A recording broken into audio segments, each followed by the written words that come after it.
Hello everyone, आप सभी का स्वागत है मेरे यूट्यूब चैनल पे। आज मैं आपको बताने वाला हूँ नए कोरोना वायरस के बारे में जो ब्रिटेन में फैल रहा है। आज मैं आपको इस नए वायरस के बारे में सारी जानकारी दूंगा। पहला, ऐसा क्यों हो रहा है, नया वायरस कैसे आया, क्यों आया। दूसरा, यह कितनी जल्दी स्प्रेड हो सकता है और यह कितना पावरफुल है। तीसरा, अभी तक जो वैक्सीन बनी है क्या वह इस पर काम करेगी या इसके लिए एक और वैक्सीन की ज़रूरत पड़ेगी। चौथा, कोरोना टेस्टिंग पर इसका क्या असर पड़ेगा। पिछले हफ्ते साउथ और ईस्ट इंग्लैंड में देखा गया कि कोरोना केसेस तेज़ी से बढ़ रहे हैं।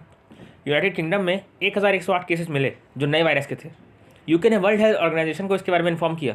तब 21 दिसंबर मंडे को इंडिया यूके की फ़्लाइट्स कैंसिल कर दी गई और अब 31 दिसंबर तक कोई फ़्लाइट नहीं जाएगी। अब मैं आपको बताऊंगा कि ऐसा क्यों हुआ, अचानक से नया वायरस कैसे आ गया। यह सब म्यूटेशन की वजह से हुआ है। दरअसल हर एक वायरस का एक सीक्वेंस होता है जिससे वह बना होता है। इस सीक्वेंस बदलने के प्रोसेस को म्यूटेशन कहते हैं। जब ये सीक्वेंस बदलता है तो उस वायरस का बिहेवियर बदल जाता है, वह एक नया वायरस बन जाता है। अधिकतर इस चेंज से उतना चेंज नहीं होता, पर कभी कभी नया बिहेवियर देखने को मिलता है। नया वायरस से इन्फेक्शन के चांसेस बढ़ चुके हैं। डेथ रेट के बारे में भी कुछ नहीं कह सकता। यूके में अभी तक 1000 केसेस मिले हैं जिसमें से 4 डेथ हुई हैं। और यह बात तो पक्का है कि इस वायरस से 40% तक फैलने की स्पीड बढ़ सकती है। पहले यह वायरस ब्रिटेन के कोरोना केसेस का 28% ही था, पर अब ब्रिटेन के कुल केसेस में से 62% तो इस नए वायरस के केस हैं। अभी तक यह वायरस ऑस्ट्रेलिया, नीदरलैंड, इटली और बेल्जियम में पाया गया है। इस तरह के नए वायरस 2020 में पहले भी देखे गए हैं। साउथ अफ्रीका, स्पेन और डेनमार्क में भी नए वायरस पाए गए हैं, पर उनकी वजह से कुछ खास बदलाव नहीं आया।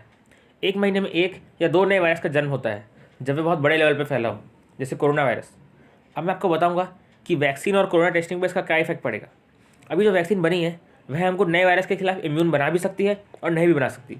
कुछ एविडेंस कहते हैं कि यह वैक्सीन नए वायरस पर भी असर करेगी, पर इसके बारे में अभी रिसर्च बाकी है। कोरोना की टेस्टिंग में नए वायरस के ना पकड़े जाने के चांसेस बढ़ चुके हैं। दरअसल कोरोना वायरस की टेस्टिंग में 3 टारगेट को पॉइंट किया जाता है। अगर 2 टारगेट डिटेक्ट किए गए तो कोरोना पॉजिटिव की रिपोर्ट आती है। अगर सब मिस हो गए तो नेगेटिव की रिपोर्ट आती है, और अगर एक टारगेट डिटेक्ट किया गया तो कुछ नहीं कहा सकता। नया वायरस इन तीनों में से एक टारगेट को इफेक्ट करता है, इसकी वजह से कोरोना टेस्टिंग पर असर पड़ता है।